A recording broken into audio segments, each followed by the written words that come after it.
이에요. 저우승 스시어 주흥사라 그러죠. 근데 이제 중국 발음이 그래요. 당신께서는 1500여 년 전 이 천장을 지으시면서 어머니 하나님을 보신 게 맞습니다. 모습을 갖고 있는 게 아니라고 한다면, 하나님은 분명 모습을 갖고 있다면 여자가 맞다는 거죠. 모습을 갖고 있는 게 아니라면 남자일 수 있어요. 근데 만약 모습을 갖고 있다면 그는 여자가 맞다는 거예요. 그래서 하나님이 처음에 자기들의 신들이 자기 복수가 아니고 단순한 복수입니다. 자기들의 모습대로 사람을 만들었어요. 그리고 그 사람을 만드는 거기서 갈비뼈 하나를 뽑아가지고 무슨 여자를 만들었는데, 그게 아니라 원래 처음에 만들 때 누굴 만들었죠? 여자를 먼저 만든 거예요. 그런데도 불구하고 성경이 뭐예요? 옛날 성경이나 불교도 마찬가지지만 남자 중심주의가 되다 보니까 여자를 만들어서를 안 하고 남자를 만들었다고 그랬습니다. 근데 여기 제가 이제 나옵니다. 처음이라면 처음 조자도 있고 처음 창자도 있을 텐데, 처음 시자를 여기 놓으셨으니 처음 시자가 엄마로서의 출발임을 당신은 느끼신 게 분명합니다. 처음 시자는 계집여자가 들어가잖아요. 처음 창자는 이게 안 들어가 있습니다. 그러니까 처음 초자에도 이게 처음 초자 이렇게 되어 있으니까 옷 입어야한다가 있었으면 옷을 마름질하는 거잖아요. 옷 의자에다가 칼도 쳐서 옷을 이렇게 디자인을 하고 칼로다가 이렇게 오리는 거예요. 가위로 오리는 거예요. 그게 처음이에요.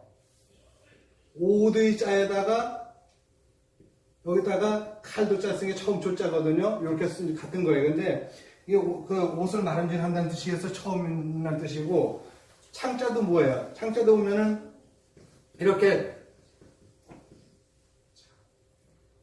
창고가 있어요. 창고에 뭐죠? 칼질을 해가지고 어떤 이제 이를테면 옛날 수렵 쌓일 때는 짐승을 잡거나 이랬을 때는 그걸 그냥 놔두면 방치하면 썩잖아요. 그러니까 이걸 좋은 창고에다가 저장을 해두는 거예요. 뭐 어떻게 그냥 하지 않고 칼로 자르고 쪼개고 이렇게 나눠가지고 이렇게 했다 그래가지고 이렇게 하는데, 이런 의미도 가지고 있지만 요 속에는 사람 자가 있고 지게 호자가 있고 입구자가 있는데, 요거 자체가 사람이면서 어떤 사람이 가지고 있는 집이면서 그가 가지고 있는 어떤 그런 인구예요. 식구들이에요. 그 식구들을 다 무엇으로 먹여 살렸죠? 창으로, 칼로 짐승을 잡고 농사를 지어가지고 먹여 살려서 이 창자가 생긴 거예요. 그것처럼 처음 초나 처음 창자도 있는데도 불구하고 창세기의 창조가 창자가 이겁니다. 그것도 놔두고 왜 하필이면 비로소 시자에 계집장들은 비로소 시자냐? 요거하고 같은 의미를 가지고 있기 때문에 그런 겁니다. 여자애. 여기 우리 수녀님들 계시면은 하나님이 처음 창조한 분은 남자가 아니고 여자입니다. 그리고 하나님 모습대로 했다면 그 하나님도 여자 하나님이 맞습니다. 나중에 누가 한번 얘기하셔요. 네네. 하느님 여자입니다. 처음 시자를 여기 놓으셨으니 처음 시자가 엄마로서의 출발임을 당신은 느끼신 게 분명합니다. 창조주가 어머니임을 알고 있었습니다. 처음 시자와 삼태자, 처음 시자와 이거 삼태자예요. 처음 시 삼태. 처음 시자와 삼태자가 본디 같은 글자였는데 삼태자에서 달월자를 떨구고 그 자리에 계집여자를 넣음으로써 무심코 접하는 처음 시자가 소녀의 초경을 상징하게 되었습니다. 아무튼 생명의 비로소는 여자입니다. 구약의 창세기에 따르면 남자를 먼저 만든 뒤 그의 갈비뼈 하나를 뽑아 여자로 만들었다고 하고 있습니다. 하지만 수태되고 자궁에 착상된 뒤에도 태아의 성장 모습은 여하지요. 그러면서 나중에 남아일 경우 상징인 펜스가 나중에 돕기 시작을 합니다. 처음엔 여자아이입니다. 똑같은 다 여자아이예요. 그런데 나중에 남자아이가 생기는 거죠. 처음 시자에서 계집여자를 뺀 태자는 별태의에 기를 이자로 새기기도, 기르다는 게 뭐죠? 아이를 기른다는 뜻이죠. 기를 이자로 새기기도 합니다. 태내에서는 물론 태어난 뒤에도 자녀 양육은 어머니가 맡았습니다. 당연히 뱃속에서는 어머니가 맡았죠. 그래서 요 속에 사람을 기른다는 뜻이 가지고 있어요. 한문이 우리가 그냥 그냥 한문이지 이렇게 보지 말고 이걸 볼 때 어떤 문화를 가지고서 보느냐가 굉장히 중요한다 이 얘기는요. 그래서 여러분들은 천자문 저한테 배우는 천자문 이럴 때는 막 뭐가 좀 남는 게 있으실 거예요 아마. 다른 사람 못 듣는 천자문일 겁니다. 박수 치셔도 됩니다. 새 생명의 탄생을 두고 어머니는 타동사 나타이고 아기는 자동사 태어나다입니다. 이 태어나다라는 말은 모태에서 밀려나다의 뜻입니다. 아기가 모태에 더 머물고 싶어도 생명의 법칙은 이를 허락하지 않습니다. 아무리 아기가 더 안에 머물고 싶어도 생명의 법칙은 허락을 안 합니다. 내밉니다. 그리고 나오게 되어 있습니다. 더 보셔요. 산문은 더 커지기 전에 밀어내고 신생아도 태내가 더 좁아지기 전에 스스로 모태로부터 벗어납니다. 특별한 경우가 아니라면 264일 이후는 자리를 비워야죠. 태내에서 264일 38주입니다. 264일 되면은 그때부터 벗어납니다. 특별한 경우가 아니라면 264일 이후는 자리를 비워야죠. 새로 들어설 동생을 위해서 자리를 비우는 생명의 법칙은 지체가 내려놓으라는 교훈을 이미 모태에서부터 배운 것입니다. 자기가 태어서 거기를 비우고 나와야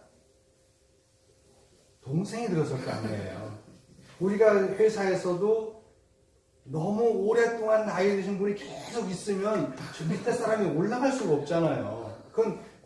그래서 정년이라는 게 필요한데 그냥 계속해서 난 절대로 못 나가려고 있으면 이제 좀 문제가 커지죠. 그저께 우리 우리 종무실장님이 얘기하다가 어떤 이제 스님, 이름 밝힐 수는 없고요. 어떤 스님인데 나이가 80대 중반이신데 아직도 현직에만 나와서 모든 걸 참견을 다 하려고 그러시는 거라. 그러니까 이제 우리 종무실장님이 뭐라냐면 이제 좀 노역을 좀 버릴 때도 됐는데. 근데 그것처럼 정말 나이가 들면서 그런 걸 버릴 줄 알아야 돼요. 하물며 264일이 되면 모태에서 나오면서 그 자리를 비워주고 나옵니다. 그 안에 있는 거 다 내가 머물던 곳이니까 264일 동안 머물렀으니까 다 가져나와야지 나오는 게 아니라 다 그들 비워주고 몸만 나오는 거예요. 그래야 그 뒤에 다시 동생이 들어설 수 있잖아요. 이 작은 사건 하나가 정말 엄청난 교훈이거든요. 정말 작은 사건인데 엄청난 교훈이라고요. 어머니는 어머니대로 이 아이를 더 가지고 있고 싶죠. 나중에 태어나면 이 아이 시집도 안 보내고 장가도 안 보내고 싶은데 그래도 내보내야 돼. 태어나서는 내보내야 이 아이가 자기의 길을 걸어갈 거 아니에요. 지금까지는 내가 살펴줬지만 태어난 이후부터는 절반은 자기가 스스로 살아가야 돼요. 물론 미성년자일 때까지는 절반은 부모가, 절반은 동료가, 절반은 자기가 이렇게 살아가는 거죠. 그런데 태어나 있을 때는 전적으로 엄마가 다 살리잖아요. 근데 그 엄마가 10달 동안 길을 있는데 내놓고 싶겠어요? 그렇지만 내놔야 됩니다. 그게 어머니가 자식에게 할 수 있는 가장 소중한 그 가르침이죠. 또 자식도 마찬가지로 그 안에서 자기를 비워놓고 나오는 그 마음이야말로 마음이 썰쓰긴 모르지만 그 사건이야말로 정말 멋진 사건이죠. 그래도 우리가 지금 막 80, 90 된 노인네들이 막 나와서 현직에 나와서 막 이렇게 뭐 하고 다니라고 그러는데 그런 거는 정말 비워야 됩니다. 마음 비우고 젊은이들이 한껏 활동할 수 있도록 이렇게 다 열어줘야 됩니다. 그래서 이제 그런데 여기까지가 이제 시인데 시를 제가 이렇게 이런 식으로 썼습니다. 괜찮지 않아요? 그 다음에 시간이 얼마 안 남았으니까 이게 문자, 비로소 문자를 만들었다는데 이 제자가 두 가지가 있어요. 요 제자는 법과 관련되어 있습니다. 그건 공적인 데는 요걸 씁니다. 공적인 데는. 근데 요거 말고 또 이런 제가 있어요. 글자가 흐리네. 이렇게 끼워놓으면 또 나중에 되더라고.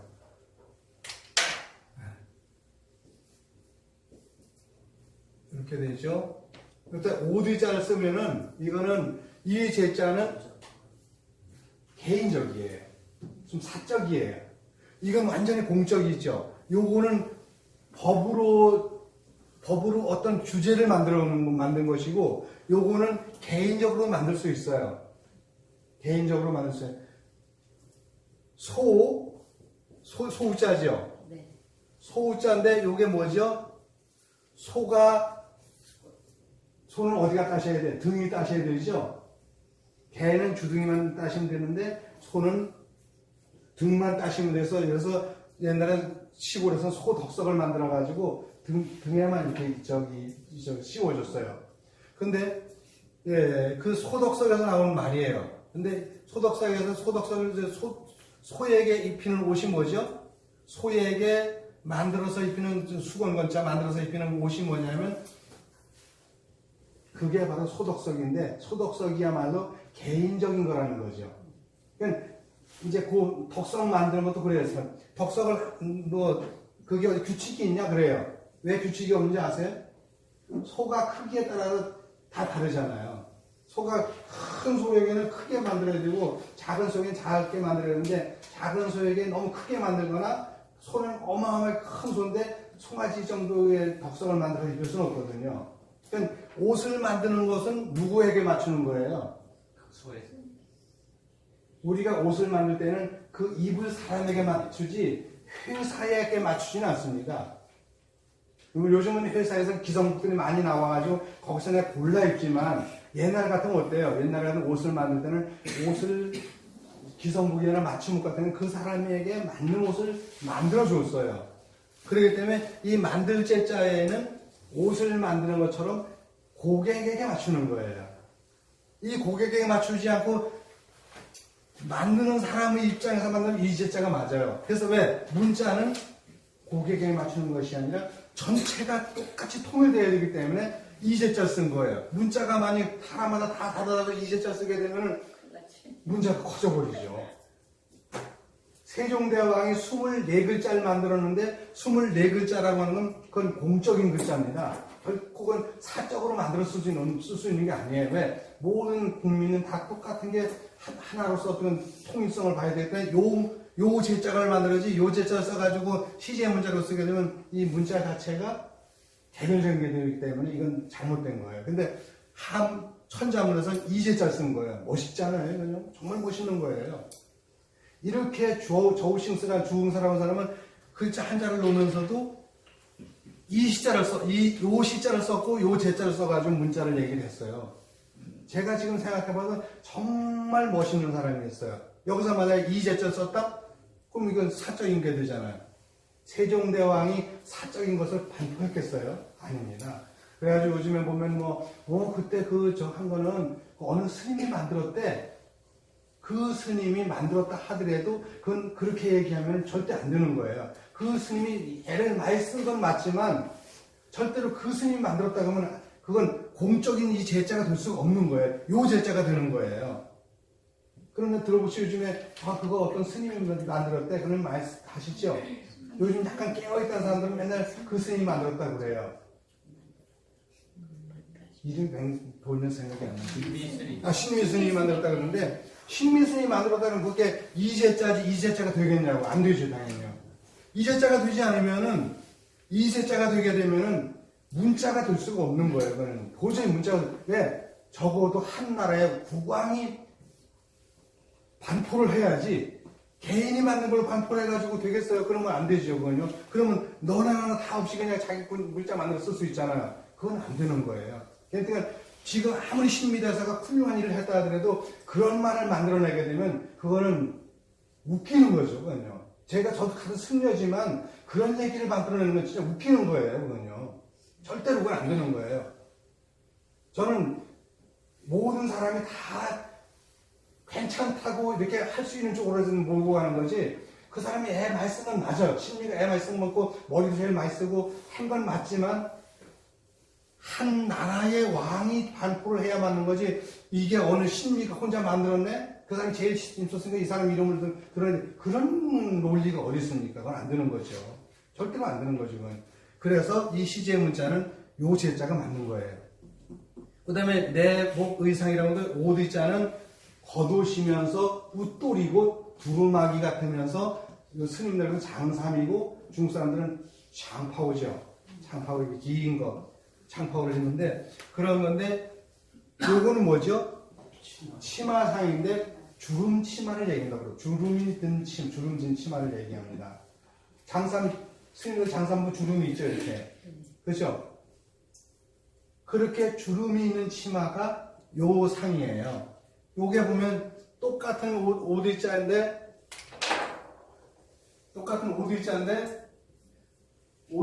이게 보면은 저 일본에서 나온 책 가운데서 겐지 모노가타리라든가 이런 유명한 책들이 있어요. 유명했는데 그런 겐지 모노가타리 이렇게 딱 펼치면 앞에 사진이 나오는데 그 사무라이가 무사하죠. 사무라이가 크게 앉아있는데 그냥 이렇게 옷이 각이 탁탁탁 진 옷을 안 입고 있는데 딱 옆으로 앉아있는 모습 이렇게 옆으로 옷자락이 앞으로 쭉 늘어지고 이렇게 돼 있어요.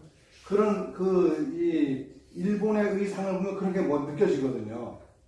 근데 이 옷은 겉옷을 얘기합니다. 근데 이 옷을 근데 여기다가 뭘 썼죠? 숭상한 상자 쓴 거예요. 물론 요 소리값이긴 하지만 무엇을 숭상합니까? 이 겉옷이라고 하는 걸 숭상하는 거예요. 바지를 숭상하는 것이 아니고 두루마기라든가 겉옷이라든가 이런 걸 숭상하는 거예요. 아래 옷이 아니라 속의 옷이 아니라 겉옷을 숭상하는 거예요. 그래서 바지는 몸의 바지고 치마는 마음의 옷이죠. 바지가 몸의 옷이라면 치마는 주름진 치마는 몸의 옷이 마음의 옷입니다. 그래서 거의 다 이렇게 장파오라든가 장삼 같은 거 이렇게 쫙 늘어지는 옷을 입고 있는 사람들은 다 정신적으로 사회를 이끌어가는 사람들이고 바지를 이렇게 바지로 되어 있는 걸 이렇게 벌어져는 바지를 입는 사람들은 다 일하는 사람들, 몸으로 때우는 사람들이었어요. 옛날부터. 지금도 물론 작업복은 다 이렇게 돼 있지 작업복을 이렇게 치마를 입고 살 수는 없잖아요.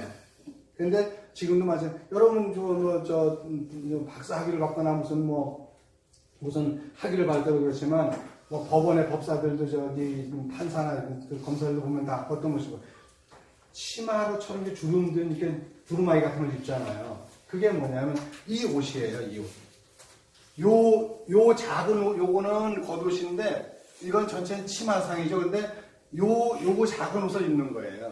요거를 숭상하는 것이 왜 숭상하냐? 그 겉옷을 숭상하는 것이다. 겉옷은 왜? 바로 정직적인 옷이기 때문에.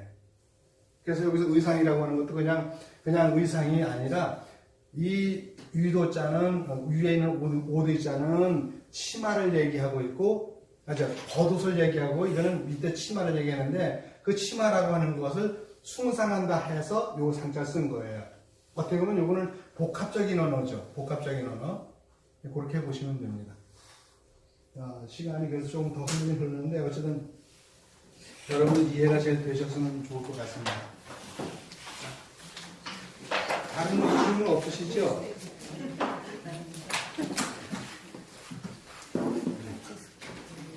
다른 질문 혹시 없으세요?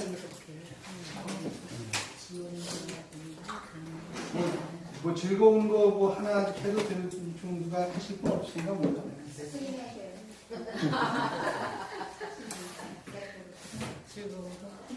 즐거운 거 하실 분 없으세요? 그러면 이제 오늘은 여기서 마치는 걸로 하고요. 아까 이거 천자문